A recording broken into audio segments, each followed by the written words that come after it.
ఓం అజ్ఞానం తిమిరాంధస్య జ్ఞానాంజనశలాకయా చక్షురున్మిళితం येन తస్మై శ్రీగురవే నమః. శ్రీచైతన్యమనోభీష్టం స్థాపితం येन భూతలే స్వయం రూప కదా మह्यं దదాతి స్వపదాంతికం. వందేహం శ్రీగురో శ్రీయుతపదకమలం శ్రీగురూన్ వైష్ణవాంచ చ. శ్రీరూపం సాగ్రజాతం సహగణ రఘునాథాన్వితం తం సజీవం సాద్వైతం సావధూతం పరిజనసహితం కృష్ణచైతన్యదేవం శ్రీరాధాకృష్ణపాదాన సహగణ లలిత శ్రీవిశాఖాన్వితాంశ. नमो ओं विष्णुपादाय कृष्णप्रेष्ठाय भूतले श्रीमते भक्तिवेदान्तस्वामिनीति नामिने नमस्ते सरस्वती देवी गौरवाणी प्रचारिणी निर्विशेष शून्यवादी पाश्चात्य देशतारिणे वाञ्छाकल्पतरुभ्यश्च कृपा सिन्धुभ्य एव च पतितानां पावनेभ्यो वैष्णवेभ्यो नमो नमः. नमो महावदान्याय कृष्णप्रेमप्रदायते कृष्णाय कृष्णचैतन्यनाम्ने गौरत्विषे नमः. हे कृष्णा करुणा सिन्धो दीनबन्धो जगत्पते गोपेश गोपिकान्त राधाकान्त नमोऽस्तुते. तप्त कांचन गौरांगी राधे वृंदावनेश्वरी वृषभानुसुते देवी प्रणमामि हरिप्रिये. नीलांचल निवासाय नित्याय परमात्मने बलभद्र सुभद्राय जगन्नाथाय ते नमः. जय श्री कृष्णा चैतन्य प्रभु नित्यानंद श्री अद्वैत गदाधर श्री वासादि गौर भक्त वृंद. हरे कृष्णा कृष्ण कृष्ण हरे हरे हरे राम राम राम हरे हरे.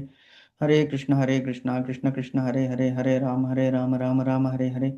हरे कृष्णा कृष्ण कृष्ण हरे राम राम हरे हरे. एकं शास्त्रं देवकी पुत्रगीतम् एको देवो देवकी पुत्र एव च. एको मन्त्रस्य तस्य नामानि यानि कर्मस्येकं तस्य देवस्य सेवा. हरे कृष्णा कृष्ण कृष्ण हरे हरे राम राम हरे हरे. हरे कृष्ण माताजी. హరే కృష్ణ ప్రభుజీ. మాతాజీ. హరే కృష్ణ. ఈరోజు 13th శ్లోకం అండి. 13th శ్లోకము మనం ఫస్ట్ చాప్టర్లో 13th శ్లోకము మనం బై హార్ట్ చేయాలి కదా ఇవాళ. ప్రభుజీ నాకు నెంబర్ గుర్తులేదు ప్రభుజీ, కానీ అవును మాతాజీ. 13th మాతాజీ. తత శంకాశ్చ భైర్యస్య. అవును ప్రభుజీ, అదే చెప్పాలి.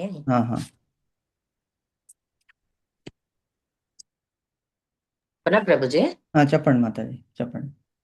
తత శంఖాశ్చ భైర్యశ్చ పనవానక గోముఖాః సహసైవాభ్యహన్యంత సశబ్దస్తుములోऽభవత్. Hare Krishna. Very very nice మాతాజీ, వెరీ గుడ్. హరే కృష్ణ ప్రభుజీ. ఈ రోజు సరిగ్గా కృష్ణ. బైహార్ట్ చేయలేదు ప్రభుజీ, చెప్పడానికి ట్రై చేస్తాను ప్రభుజీ. చేయండి మాతాజీ, ట్రై చేయండి. Thank you Prabhuji. తత శంఖచ్చ భైరచ్చ పవనాక గోముఖః పనవానిక గోముఖః సహసై సహసైవాభ్య హన్యంత. సహసైభవ హన్యంత అక్కడ ఒత్తుంది మాతాజీ. సహసైవాభ్య హన్యంత. సహసవాభ్యః అన్నంత స శబ్దమూతలో భవంతు. స శబ్ద స్తుములో భవత్. స శబ్దములో స్తుములో భవత్. ఓకే ఓకే, ఎఫర్ట్ చేయండి. రేపు మళ్ళీ ఇంకా కొద్దిగా ప్రాక్టీస్ చేయండి మాతాజీ. Okay okay. వేణుశ్రీ మాతాజీ. హరే కృష్ణ ప్రభుజీ. హరే కృష్ణ మాతాజీ. తత్ శంఖోచ్ భైరవాచ్ పవనాక భైర్యస్య సహస శైవాభ్య హైనంతు సుశబ్దో సుములో భవంతు. అంతా కరెక్ట్గా చదివారు. కొద్దిగా వర్డ్స్ కొద్దిగా చూసుకోండి మాతాజీ, అక్షరాలు వర్డ్స్. సో ఎలాగా ఉండాలి ఇంతకుముందు.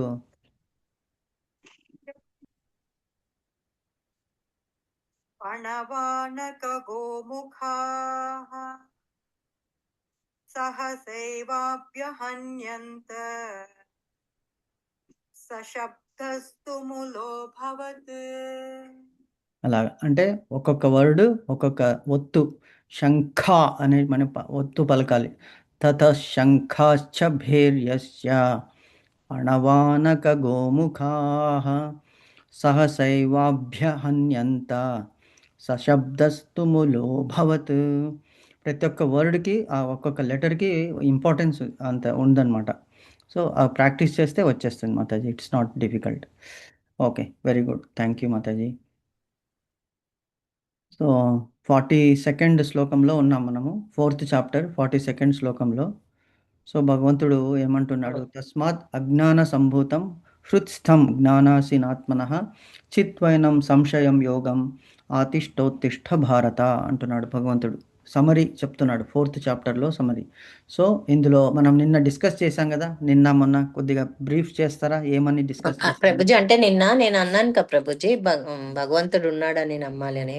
ఆ, అంటే ఇది చదివేటప్పుడు నాకు అనిపించింది ప్రభుజీ, ఇక్కడ ఇచ్చారు కదా భగవంతుని గురించిన సత్యాన్ని అర్థం చేసుకోవడం అంటే అసలు ముందు మనం భగవంతుడు ఉన్నాడని నమ్మాలి అని అనిపించింది ప్రభుజీ. అందుకనే అది కరెక్ట్ నిన్న చెప్పారు మాతాజీ. చెప్పాను క్లాస్ లో ప్రభుజీ. అవును అవును మాతాజీ, మనకి చెప్పాలి, అలా చెప్పడమే బెస్ట్. ఎందుకంటే కంటిన్యూ అలాగా వెళ్తుంటే మన థాట్స్ కూడా we should be able to express, and others కూడా చెప్పాలనుకుంటారు కానీ చెప్పలేకపోవచ్చు. సో ఎప్పుడైనా కూడా మీరు స్టాప్ చేయండి, స్టాప్ చేసి you please give out your thoughts. Me thoughts ఏమున్నది, ఏం డౌట్స్ ఉన్నాయి, క్వశ్చన్స్ ఉన్నాయి, అన్నీ కూడా ఎక్స్ప్రెస్ చేయండి. సో దట్ మనము, and it benefits all of us in the class. So భగవంతుని నమ్మాలనే దానికే మనకి ఆ 2 శ్లోకాలు భగవంతుడు గుర్తు చేశాడు. ఏమిటి, ఎటువంటి నలుగురు నన్ను శరణు వేడతారు అంటే, నన్ను నమ్మితేనే కదా శరణు వేడేది. ఇప్పుడు పిల్లలు తల్లిదండ్రుల్ని నమ్ముతారు కాబట్టి వాళ్ళ చేయి పట్టుకుని నడుస్తారు, వాళ్ళని ఎత్తుకోమంటారు. ఆ నమ్మకం లేకుంటే కొత్త వాళ్ళు వస్తే నమ్ముతారా పిల్లలు? ఎవరైనా కొత్త వ్యక్తి ఇంటికి వస్తే పరిగెత్తుకుని ఎక్కడికి వెళ్తుంది పాప కానీ బాబు కానీ, అమ్మ కొంగు పట్టుకుని వెనక్కి వెళ్ళిపోతుంది. అమ్మ కొంగు వెనక్కి పెట్టుకొని తొంగి చూస్తూ ఉంటుంది. ఎవరు ఏంటి మనకి హాని చేస్తారా, ఎటువంటి వాళ్ళు అని. ఏం పర్లేదులే వెళ్ళు అంకుల్ ఆంటీ అంటే అప్పుడు కొద్దిగా ముందుకు వస్తుంది.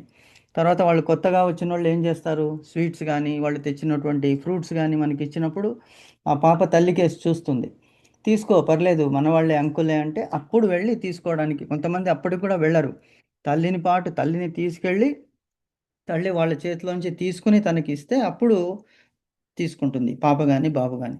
సో ఇలాగ ఈ నమ్మకం అనేటువంటిది మనకి, ఎందుకు మనము నమ్మము అంటే విపరీతమైనటువంటి అజ్ఞానము మనల్ని ఆవరించింది ఈ ఆత్మ మీద. ఈ అజ్ఞానం ఆవరించి ఏమంటే నేనే, అహం, అహంకారం, మమకారం, ఈ 2 తల్లిదండ్రులు అన్నమాట. వాటికి పుట్టినటువంటి 6 కామ క్రోధ లోభ మోహ మదమత్సర్యాలు పిల్లలు. సో ఈ సంసారం ఏం చేస్తుంది, మనల్ని బంధించి వేస్తుంది అనమాట వీళ్ళతో. కాబట్టే మనకి ఆ భగవంతుడు అల్ప స్వాతంత్రాన్ని ఇచ్చాడు మనకి. ఏమిటి అల్ప స్వాతంత్రం అంటే, ఏమిటి అంటే థింకింగ్ కెపాసిటీ, ఇది చెయ్యవచ్చు అనేటువంటిది. కానీ అనిమల్స్కి అది లేదు. వాళ్ళకి ఏముంది thinking capacity, only 4 things: eating, mating, sleeping and defending. కానీ మనకి ఆలోచించే శక్తి అంటే ఇంప్రొవైజేషన్. ఇప్పుడు సైన్స్ ఇంత పురోభివృద్ధి చెందింది అంటే ఎందుకు వలన అంటే, మనం we are able to think, we are able to do things. కొత్త ఆవిష్కరణలు వస్తున్నాయి. అవి లేవా అంటే ముందు ఎప్పుడో ఉన్నాయి, ఇప్పుడు మనం కనుగొంటున్నాము. ఎందుకో కాలక్రమేణా అవి మాసిపోయాయి. కాబట్టి భగవంతుడు అల్ప స్వాతంత్రాన్ని మనకి ఇచ్చింది మనం విచ్చలవిడిగా విహరించమని, ఇష్టం వచ్చినట్లు చేయమని కాదు. అది ఇచ్చింది ఆలోచించి భగవంతుడు కల్పించినటువంటి సదుపాయాలని సక్రమంగా ఉపయోగించుకుని అతనికి శరణు వేడాలి ఏదైనా కూడా. ఆల్బర్ట్ ఐన్స్టీన్ అన్నటువంటి మహామేధావి, అతని బ్రెయిన్ని స్టడీ చేశారు. అందరి బ్రెయిన్ 2 భాగాలుగా ఉంటుంది, లెఫ్ట్ బ్రెయిన్, రైట్ బ్రెయిన్. కానీ అతని బ్రెయిన్ ఎలా ఉందంటే యూ టైప్లో ఉంది. యూ టైప్ అంటే 3 ఉన్నాయన్నమాట, 2 డివిజన్స్ ఉన్నాయి, అంటే 3 భాగాలు. అంటే అంతటి మేధావి. ఎప్పుడైతే మెదడుని అలాగ విభజించి ఉంటారో అతి మేధావి అని అనిపించుకుంటారట. సో అటువంటి ఆయనే చెప్పాడు భగవంతుడు ఉన్నాడు. భగవంతుడు ఉన్నాడని ప్రూవ్ చేయడానికే ఈ సృష్టి మనకి చూస్తే తెలిసిపోతుంది. భూమి ఎలాగా తను తిరుగుతూ ఒక కక్షలో నిలబడింది. అంత బరువైనట్టు భూమి భారం ఎంత భారం ఉంటుంది, how it can stand in space. Just imagine చేయాలి మనం. వీ షుడ్ క్వశ్చన్, ఎవరైనా భగవంతుడు ఉన్నాడా లేదా అని అపనమ్మకం ఎక్స్ప్రెస్ చేసినప్పుడు we should tell 2 or 3 things. మనం డిస్కస్ చేసాం. ఏమిటి, ఒకటి, ప్రకృతి, నీకు భగవంతుడు కళ్ళు ఇచ్చాడు కదా, ఆలోచన శక్తి ఇచ్చాడు కదా, చూడండి ఎలాగా కరెక్ట్ టైంకి సూర్యోదయము సూర్యాస్తమయం అవుతున్నది, భూమి తన చుట్టూ తాను తిరుగుతున్నది, గురుత్వ ఆకర్షణ శక్తి ఉన్నది. ఇవన్నీ ఎలాగా, because there is somebody behind this. ఒక చిన్న ఐటెము, ఏదైనా మనకి టాయ్ కొనుక్కొని వస్తాం పిల్లలకి, ఆ టాయ్ కీ ఇస్తేనే ముందుకు వెళ్తుంది. లేకపోతే లేదు. ఆర్ బ్యాటరీ, ఇప్పుడు బ్యాటరీ వచ్చేసింది, ముందు కీస్ ఉండేవి, ఆ బ్యాటరీ వేస్తే అది ముందుకెళ్తుంది. మరి ఆ టాయ్ చేసినటువంటి వాడు ఎవరైనా ఉన్నాడా? వాతంటత అదే వచ్చేసాయి ఆ టాయ్స్? ఇలాంటి క్వశ్చన్స్ మనం వేయాలి. ఇంకా నమ్మకం లేదు అంటే పాలు ఎగ్జాంపుల్ తీసుకోవాలి. నాకు పాలులో నెయ్యి ఉందా అంటే ఉంది అని, ఎవరైనా కూడా నెయ్యి ఉంది అంటారు. నాకు చూపించు అని అడగాలి వాడిని. అప్పుడు వాడు ఏం చెప్తాడు? ఎలాగ ఇప్పుడు చూపించడం అవుతుంది అంటే సేమ్ థింగ్. మరి దీంట్లో నెయ్యి ఉందని నువ్వు నమ్ముతున్నావు కదా, నువ్వు చూసావా, నువ్వు చేసావా అని అడిగినప్పుడు ఇది కేవలం భౌతికం. అప్పుడు ఒప్పుకుంటాడు, ఎస్ అది కంటికి కనిపించదు, సాధన చెయ్యాలి, పొయ్యి మీద పెట్టాలి, ఉడికించాలి, పాలు కాచాలి, ఆరబెట్టాలి, తోడు పెట్టాలి, ఇవన్నీ ప్రాసెస్ ఉన్నది, అప్పుడే నెయ్యి అనేటువంటిది వస్తుంది. సో ఎప్పుడైతే మన హృదయం కరిగి పరిపూర్ణంగా భగవంతునికి అర్పణం చేసుకుంటామో అప్పుడే మనం భగవంతుడంటే ఎవరు అని తెలుసుకోవడానికి ప్రయత్నం చేయగలం అన్నమాట. సో ఇటువంటి మంచి క్వశ్చన్ మీరు వేశారు. సో ఇలాంటి questions I invite from all of you. ఎందుకంటే ఇప్పుడు మనము ఒక స్టేజ్కి వచ్చామన్నమాట. అంటే ఇంతకు ముందు మనం ఎక్కడున్నాము, మన ఆత్మలు ఎలా ఉన్నాయి? ఆ నివురు కప్పినటువంటి నిప్పులాగా ఉంది. అందరి ఆత్మలు కూడా నిప్పు లోపల ఉన్నది, కానీ దాని మీద ఏమైంది? పొగ కమ్మేసింది, ఆ బూడిద కమ్మేసింది. ఆ నివురుని మనం తీసి గాలి ఊదాలి. జ్ఞానం అనేటువంటి గాలిని గనక మనం ఊదితే అందులో నెయ్యి అనేటువంటి ఆజ్యం, అది మన సమర్పణ చేసినప్పుడు అది ఇంకా వెలుగుతుందన్నమాట. అలాగే భక్తి కూడా పెంపొందుతుంది మనలో. సో కాబట్టి దేవుడు అనేటువంటి వాడు ఉన్నాడని మనం నమ్ముతున్నాము కాబట్టే ఈ దేవుడు చెప్పినటువంటి, అంటే భగవంతుడు దేవాది దేవుడు ఇతను శ్రీకృష్ణుడు చెప్పినటువంటి దాన్ని మనం వినడానికి ఉపయుక్తులయ్యాము. మనం ఒకవేళ నమ్మకం లేదనుకోండి, ఈ దరిదాపుల్లోకి కూడా వచ్చేవాళ్ళము కాదు. అసలు కృష్ణనామము నోటి మీదకి రాదు. రామనామమైనా రావచ్చు, కానీ కృష్ణనామము నోటి మీదకి రావడం అంటే చాలా కష్టము. అది ఒకసారి ప్రభుపాదుల వారిని అడిగారు. ఏమిటంటే ఒక శిష్యుడు అడిగాడు, ఏమని ఏమంటే, ప్రభుగారు మీరు ప్రభుపాదుల వారు అసలు మంత్రం ఉన్నది హరే రామ హరే రామ రామ రామ హరే హరే హరే కృష్ణ కృష్ణ కృష్ణ హరే హరే అని ఉన్నది, మీరెందుకు ఫస్ట్ హరే కృష్ణతో స్టార్ట్ చేశారు అంటే, అతను ప్రభుపాదుల వారు అన్నారు, శాస్త్రంలో ఏంది చెప్పారు అది నేను ఆచరించి చూపిస్తున్నాను. రామనామము, రామనామానికి 3 సార్లు రామనామం అంటే విష్ణు సహస్రనామం పఠించినటువంటి పుణ్యం వస్తుంది. మనకి డైలీ పఠించడము కాకపోతే అట్లీస్ట్ శ్రీరామ రామ రామేతి రమే రామే మనోరమే సహస్రనామ తత్తుల్యం రామనామ వరణనే 3 సార్లు రామ రామ రామ అంటే 1000 నామాలతో సమానము, శ్రీ విష్ణునామాలతో సమానం అని చెప్పారు. మరి అటువంటి రామనామము 3 సార్లు పలకడము ఒకటి, కృష్ణనామం ఒక్కసారి పలకడము ఒకటి అని ప్రభుపాదుల వారు శాస్త్రంలో నిరూపించారు. ఎందుకంటే శ్రీకృష్ణుడి నుంచే ఎక్స్పాండ్ అయినటువంటి ఇవన్నీ అవతారాలు. శ్రీకృష్ణుడు తన స్వ అంశతో విష్ణుని, బ్రహ్మదేవుణ్ణి, శివుణ్ణి తన అంశతోనే ఎక్స్పాండ్ చేయించాడు. వాళ్ళ ద్వారానే శ్రీ మహావిష్ణువు అవతారాలే మిగతావన్నీ కూడా. ఈ దశావతారాలన్నీ ఏమిటి? శ్రీ మహావిష్ణువుని బ్రహ్మదేవుడు ప్రార్థించినప్పుడు భూభారాన్ని తగ్గించడానికి తీసుకున్నటువంటి అవతారాలే ఈ అవతారం. That main 10.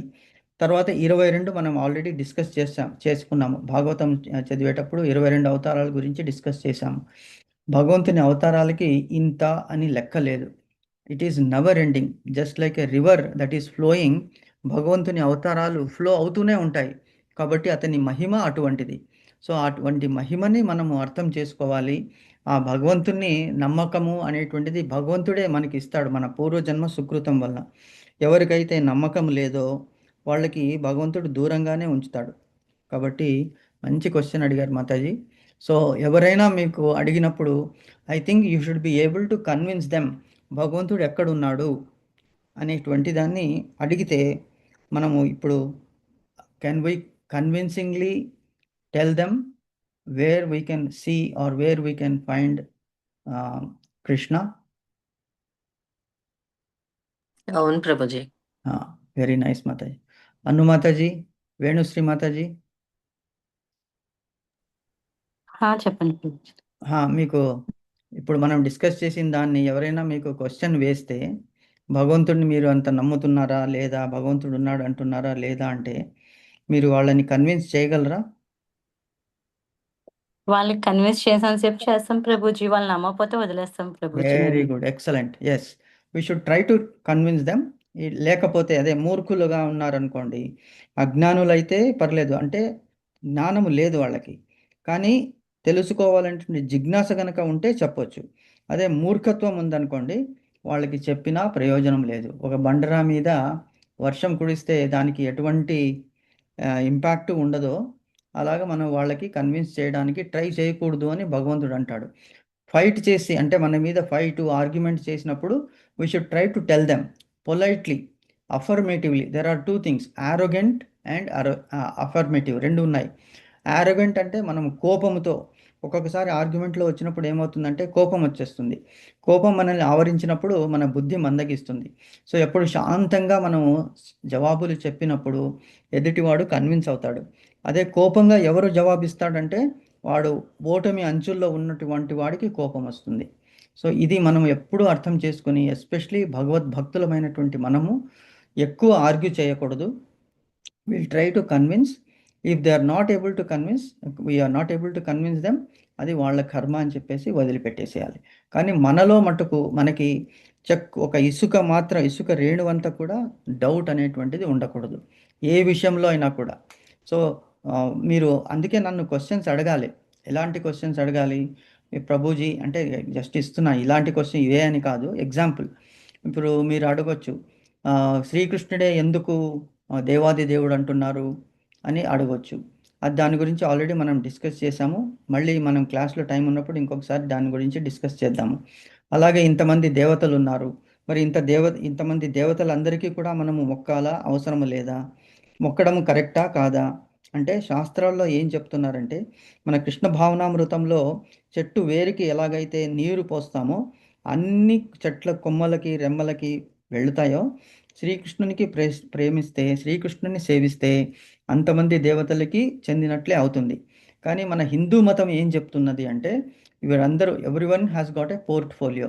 ఫర్ ఎగ్జాంపుల్, మనం ప్రైమ్ మినిస్టర్ మనకి తెలుసు అనుకోండి, ఫ్రెండ్ అయినప్పటికీ కూడా ఆయన బిజీగా ఉన్నాడు అనుకోండి, మన కాల్స్ తీసుకోలేదు. అప్పుడు మనం ఏం చేయాలి? హైరార్కీ అనే ఉంటుంది, ఆయన సెక్రటరీ కానీ ఎవరితో కానీ మనం తప్పనిసరిగా కాంటాక్ట్ చేయాలి. చేసి నాకు ప్రధానమంత్రి గారితో మాట్లాడాలి, నాకు అవకాశం ఇప్పించండి అని చెప్పాలి. మరి అలా చెప్పినప్పుడు మనం ఏం చేస్తున్నాము? ఆయన రిక్వెస్ట్ చేస్తున్నాం కదా. ఆయన పవర్ ఇచ్చింది ఎవరు? ప్రధానమంత్రి ఆయనకి ఆ పవర్ ఇచ్చాడు. అలాగే మిగతా దేవతలందరినీ కూడా మనము అర్చించడంలో తప్పు లేదు. కానీ అది ప్రేమించి అర్చించేటప్పుడు ఏం చేయాలంటే, వాళ్ళందరిలో కూడా భగవంతుడు శ్రీకృష్ణుడు ఉండి వాళ్ళలో ఇచ్చినటువంటి ఆ పవర్తో వాళ్ళు అది ఇస్తున్నారు అనేటువంటి భావన మన మనసులో ఉండాలి. సో ఎన్నో టెంపుల్స్కి వెళ్తాం, అంటే వేరే టెంపుల్స్కి వెళ్ళకూడదా, వేరే దేవతల్ని పూజ చేయకూడదా అంటే చేయకూడదు అని ఎక్కడా కూడా లేదు, చెయ్యాలి. కానీ చేస్తున్నప్పుడు అందులో శ్రీకృష్ణుడే ఉన్నాడనేటువంటి భావన మనకు ఉండాలి. ఎందుకు? They got the power from the supreme personality of Godhead and they will be very happy. ఎలాగైతే బ్రహ్మదేవుడు హ్యాపీగా ఉన్నాడు సృష్టి కార్యం చేసేటప్పుడు, భగవంతున్నే తలుచుకుని నాలో గర్వం రాకుండా నాలో నువ్వే ఉండి ఈ సృష్టి కార్యాన్ని నువ్వే చేయించు అని వేడుకున్నాడు, అలాగే దేవతలందరూ కూడా భగవంతుని ఎప్పుడూ అలాగ సేవిస్తూనే ఉంటారు. వాళ్ళు భగవంతుని తప్ప మిగతా ఎవరిని కూడా వాళ్ళు సేవించరు. సో ఎప్పుడైతే మనం ఆ భావన హృదయంలో తెచ్చుకుంటామో అప్పుడు తప్పకుండా వాళ్ళకి they will be so happy that నువ్వు నన్నే కాకుండా నాలో ఉన్నటువంటి భగవంతుని కూడా తలిచావు, నా ప్రభువుని నువ్వు తలిచావు, కాబట్టి శీఘ్రంగా నీకు కావలసినవన్నీ మెటీరియల్ డిజైర్స్ అన్నీ నేను ఫుల్ఫిల్ చేస్తాను. బ్రహ్మదేవుడు కానీ, శివుడు కానీ, ఏ దేవతనైనా, ఆంజనేయుడు కానీ, ఎవరైనా మీరు ఏ దేవతలైనా ఏ గురువుని కానీ మీరు ఆశ్రయించినప్పుడు వాళ్ళ అంతరాలలో ఉన్నటువంటి భగవంతుని ఆ రూపాన్ని కూడా మనము స్మరించాలి. అప్పుడు they will be so very very happy to bless. ఎందుకంటే వాళ్ళు ఇచ్చేది కేవలము భౌతిక కోరికలు తీర్చడానికే వాళ్ళకి పవర్ ఉన్నది. భౌతికాన్ని మీరి కోరికలు అంటే ఏది? గోలోకధామానికి, జనన మరణ చక్రంలోంచి బయటపడడానికి మనం ప్రయత్నం చేస్తున్నాము. అది ఇవ్వడము ఓన్లీ వాసుదేవునికే పాసిబుల్, వేరే ఎవరికీ పాసిబిలిటీ లేదు. అందుకే వసుదేవుని కుమారుడైనటువంటి వాసుదేవుడు శ్రీకృష్ణుడు మట్టుకు అది తనని ఎవరైతే మోక్షాన్ని కోరుకుంటారో వాళ్ళకి అతనే అనుగ్రహం ఇస్తాడు, మిగతా ఏ దేవతలు కూడా అనుగ్రహించరు. ఎగ్జాంపుల్ మనం చూసాము. బ్రహ్మదేవునికి హిరణ్యకశిపుడు కోరుకున్నాడు, నాకు చావు వద్దు, నాకు చావు లేకుండా వరం ఇవ్వు అంటే, అది తప్ప మిగతా ఏదైనా అడుగు అన్నాడు. ఎందుకు?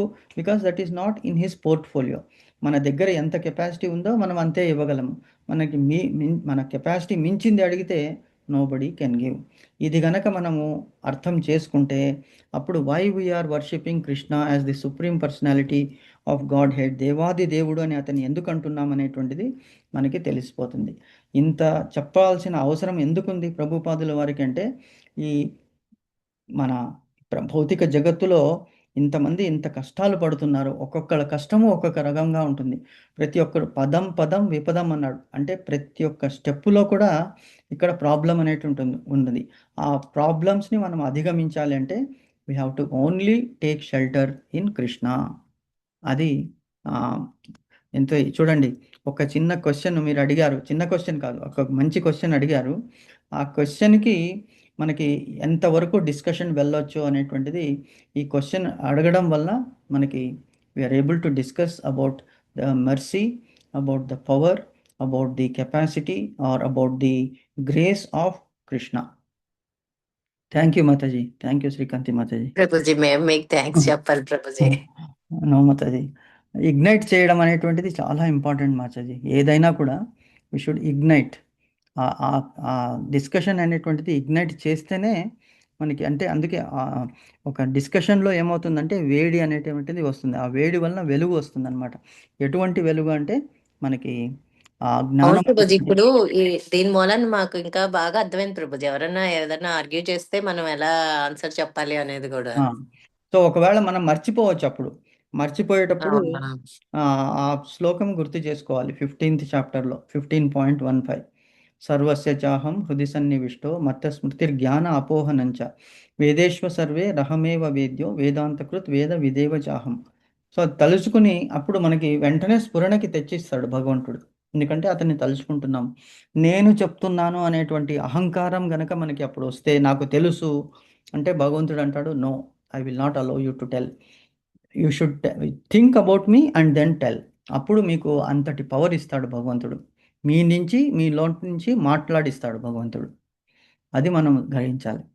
Anyway, very very happy for the discussion, for the questions. Okay, అసలు భగవద్గీత అంటే చాలా ఉంది ప్రభుజీ. చాలా ఉంది మాతాజీ. చాలా అంటే స్టార్టింగ్ లో ఉన్నాం మేము, ఇంకా ఏబిసిడి నేర్చుకుంటున్నాం. అవును మాతాజీ, చాలా. అసలు సాధన అనేటువంటిది ఒక జన్మకి సరిపోదు మాతాజీ. అవునా. So we should keep trying and భగవంతుడు మనకి అనుగ్రహిస్తాడు. ఆయనే మనకి స్ఫురణకి తెప్పిస్తాడు అనమాట. సో ఎనీవే, వెరీ నైస్ మాతాజీ. ప్రభుజీ నాకు డౌట్ ప్రభుజీ. చెప్పండి మాతాజీ. అంటే భౌతిక చైతన్యకు మరియు ఆధ్యాత్మిక చైతన్యం మధ్య తేడా ఏంటో చెప్తారా ప్రభుజీ? భౌతిక చైతన్యము, ఆధ్యాత్మిక చైతన్యమా? మధ్య తేడా ఏంటి ప్రభుజీ? భౌతిక చైతన్యం అంటే మనము రొటీన్ యాక్టివిటీస్ మాతాజీ.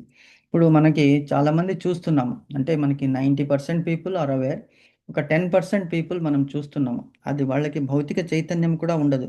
అంటే ఎస్పెషలీ ఇక్కడ యుఎస్లో ఎలాగుంటుందంటే, మెంటల్లీ రిటార్టెడ్ పీపుల్ చాలామంది ఉంటారు. ఆటిజం అనేది ఒకటి చాలా పెద్ద ప్రాబ్లం ఇక్కడ. ఆటిజం అంటే ఏమిటి? వాళ్ళకి సరిగా పలుకులు రావు. 5 సంవత్సరాలు అయినప్పటికీ కూడా మాట్లాడలేకపోతారు. తర్వాత కొంతమంది ఏమిటంటే they are born with deficiency, అంటే రోజువారీ పనులు చేసుకోలేరు. అందుకే మాతాజీ, మన భారతదేశంలో మనము we should be so grateful that we are blessed to be born in India. ఎందుకంటే మన భారతదేశంలో ఇంతటి పాపులేషన్ ఉన్నప్పటికీ కూడా చూడండి, అందులో నంబర్ వైజ్, పర్సంటేజ్ వైజ్ ఎక్కువ ఉండొచ్చు బికాస్ పాపులేషన్ ఎక్కువ ఉంది. నంబర్ వైజ్ చాలా తక్కువ మంది పుట్టంగానే వికలాంగులు కానీ, గుడ్డివాళ్ళుగా కానీ, అంధులుగా కానీ, బధిరులుగా కానీ లేరు. అంటే తమ పనులు తాము చక్కగా చేసుకుంటారు చాలామంది. అది భౌతిక అవేర్నెస్ అంటే సంపాదన. ప్రతిరోజు ప్రతి వాడికి కూడా ఈ అన్నీ ఉన్నప్పటికీ కూడా ఇంకా డబ్బు కావాలి, డబ్బు కావాలి, సుఖం కావాలి అనేటువంటి అవేర్నెస్. అది భౌతిక చైతన్యం అంటారు. భౌతిక చైతన్యం అంటే ఎలాగ మనము నడుచుకోవాలి, ఎలాగ చదవాలి, ఎలాగ ఉద్యోగం సంపాదించాలి, ఎలాగ డబ్బులు కూడబెట్టాలి, ఎలాగ మన సొంత ఇల్లు కొనుక్కోవాలి, కారు కొనుక్కోవాలి, ఎలాగ మనం విలాసవంతమైనటువంటి జీవితము గడపాలి అనేటువంటిది ఆ అవేర్నెస్ అని ఉంది కదా. చైతన్యం అంటే అది ఒక అవేర్నెస్. సో అది భౌతికము, మెటీరియల్. ఆధ్యాత్మిక అవేర్నెస్ అంటే భగవంతుని గురించి తెలుసుకోవడము, శాస్త్రాల గురించి తెలుసుకోవడము, సనాతన ధర్మం అనేటువంటి దాని గురించి తెలుసుకోవడం. అది ఆ అవేర్నెస్ అనేటువంటిది చాలా తక్కువ మందికి ఉంటుంది. సో, భౌతిక అవేర్నెస్ 90% ఉంటే, ఆధ్యాత్మిక అవేర్నెస్ ఓన్లీ 10% ఉంటుంది. ఎందుకంటే, మానవుడు ఇవాల్వ్ అవుతున్నాడు over a period of time. ఎన్నో కోట్ల జన్మల ద్వారా మానవ జన్మ వచ్చింది. కానీ ఈ ఆత్మ మీద ఇవన్నీ కూడా ఆవరణ ఉంది కాబట్టి, అజ్ఞానం ఉంది కాబట్టి, ఇంకా పశువులాగానే బతుకుతున్నాడు. పశువులు ఎలా బతుకుతాయి? They will only survive, live to eat. జంతువులన్నీ కూడా జీవితం అంతా కూడా ఏంటి? తినడానికే గడిపేస్తుంది. వేరే ఏమీ ఆలోచన లేదు. కానీ మానవులు ఏం చేస్తారు? తినడానికి కాకుండా రేపు, ఎల్లుండి, నెక్స్ట్ తరాల వారికి కూడా కూడబెట్టడానికి చూస్తారు. సో, దిస్ ఈస్ భౌతిక చైతన్యము. ఆధ్యాత్మిక చైతన్యం అంటే భగవంతుని గురించి తెలుసుకోవడము, ఆత్మని ఎలా ఉద్ధరించుకోవడము, అసలు నా జన్మకి కారణం ఏమిటి? Who am I? నేను ఎవరు? What is the purpose of my living? ఈ క్వశ్చన్స్ ఎవరికైతే వస్తాయో, ఎందుకంటే రొటీన్‌గా మనం ఏం చేస్తున్నాము? పొద్దున లేవడము, తినడము, పరిగెత్తడము, రావడము, మళ్ళీ తినడము, మళ్ళీ పడుకోవడము. ఇంత తప్ప ఇంకేమీ చేయటం లేదు సామాన్య మానవుడు. కానీ అదే ఇవాల్వ్డ్ అంటే కొద్దిగా ప్రోగ్రెస్ ఉన్నవాడు ఏం చేస్తాడు? ఆధ్యాత్మిక చింతన వైపు, దేవుణ్ణి అసలు పూజ చేయడము, దేవుడంటే భయము, భక్తి కలిగి ఉండడము, సంస్కారాలు కలిగి ఉండడము, టెంపుల్స్‌కి వెళ్ళడము, ప్రార్థించడము, ఏదో వీలైనప్పుడు ప్రవచనాలు వినడము, ఇంకా టైం ఉంటే పుస్తకాలు భగవంతుని భగవద్గీత, శ్రీమద్ భాగవతము, మహాభారతము, రామాయణము ఇటువంటి పుస్తకాలను చదవడము, ఇవన్నీ కూడా చేస్తే అది ఆధ్యాత్మిక చైతన్యం అతనిలో మేలుకున్నదనమాట. This is the difference. భౌతిక చైతన్యం అంటే మెటీరియల్ డిజైర్స్, ఆధ్యాత్మిక చైతన్యం అంటే స్పిరిచువల్ డిజైర్స్. స్పిరిచువల్ అంటే మనము ఏమిటి? What is our goal? గోలోకధామానికి వెళ్ళాలి. మళ్ళీ జన్మ అంటూ తీసుకోకూడదు. ఎందుకు మళ్ళీ జన్మ తీసుకోకూడదు అంటే, బికాస్ జన్మ, మృత్యు, జరా, వ్యాధి చక్రం నుంచి బయటపడాలి. అదన్నమాట. క్లియర్ థ్యాంక్ యూ అయిందా మాతాజీ? ప్రభుజీ, వివరంగా చెప్పినందుకు. నో ప్రాబ్లం మాతాజీ. క్లియర్ అయితే I'm happy. Are you clear about your question? Clear అయింది ప్రభుజీ, రెండింటికి తేడా తెలిసింది ప్రభుజీ. Okay, okay, very nice. Okay మాతాజీ. సో నిన్న ఎంతవరకు వచ్చాం మనము? శ్రీకృష్ణ రెండవది దేవాది దేవుడైన శ్రీకృష్ణ భగవానుని గురించిన సత్యమును ఎరుగుట, భగవద్గీత మార్గమును యథాతథముగా అనుసరించువాడు ఆధ్యాత్మిక జ్ఞానములోని ఈ రెండు ప్రధాన విభాగాలను సులభంగా గ్రహించగలడు. రెండు విభాగాలు ఏమిటి? ఒకటి తన గురించి తెలుసుకోవడము, అదే ఆత్మ గురించి.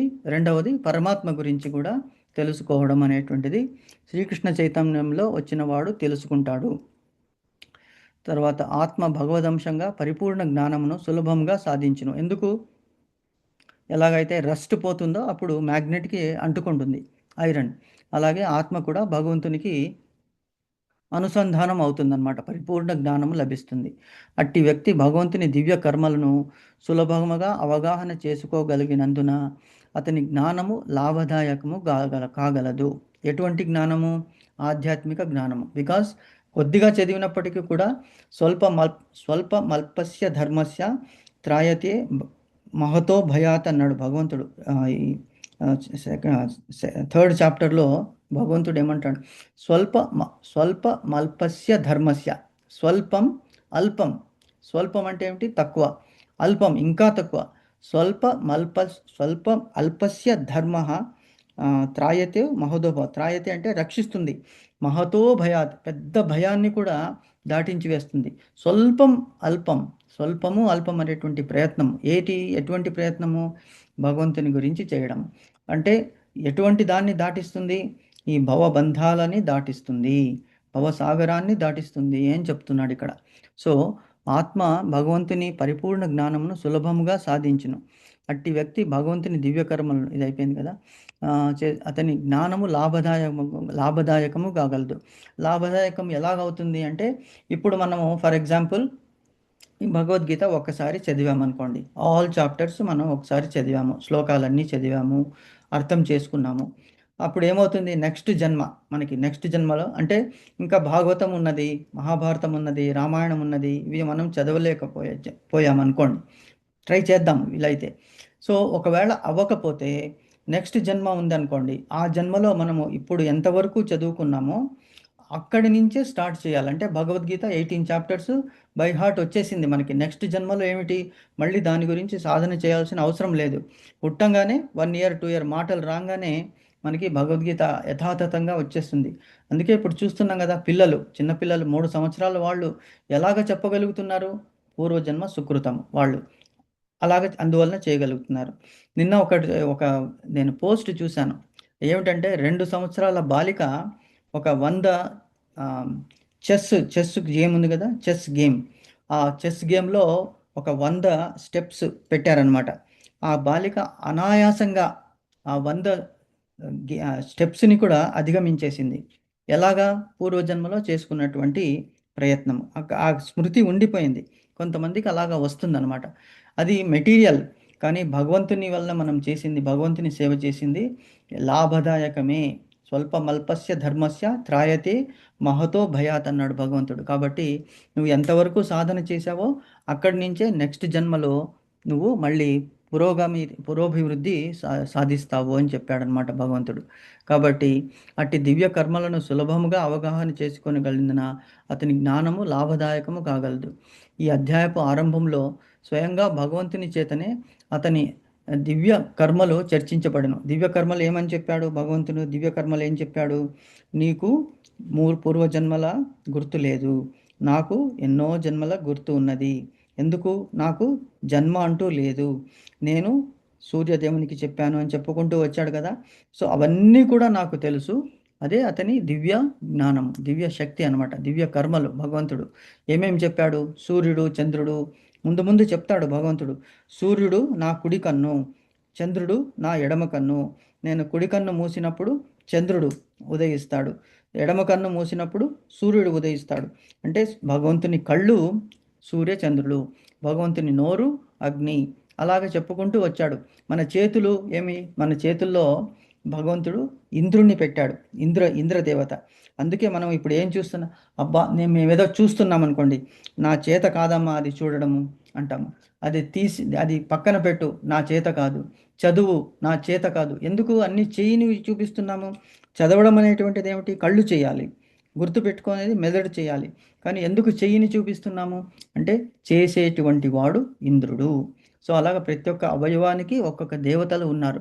సో అందుకే భగవంతుడు ఇవన్నీ కూడా దివ్య కర్మలు భగవంతునిది. మన దేహంలో ఎంతవరకు భగవంతుడు ఉంటాడో అంతవరకే మన దేహాన్ని ఆశ్రయించుకొని మిగతా దేవతలు ఉంటారు. భగవంతుడు ఎక్కడ ఉంటాడో వాళ్ళకి సేవకులుగా దేవతలు ఉంటారు. సో కాబట్టి ఎప్పుడైతే భగవంతుడు నిష్క్రమిస్తాడో దేహం నుంచి, మిగతా దేవతలందరూ కూడా వెళ్ళిపోతారు. కాబట్టి ఇది అతని ఒక దివ్య చర్య, ఒక ఎగ్జాంపులే.